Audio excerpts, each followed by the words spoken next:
Histoire. Cependant, ti dame lan t'a prié comme ça, petite fille dame lan vin prier avec lui tout. Cependant, maman ti fille a passé pour chambre ti dame lan nan kay la.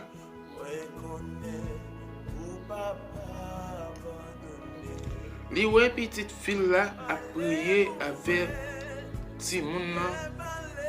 Li fâché en pile nan kay la. Pour ça, li vin ray ti moun nan. Li voye pisse sou ti dame nan.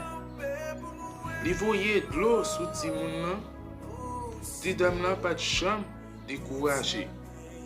Pour ça.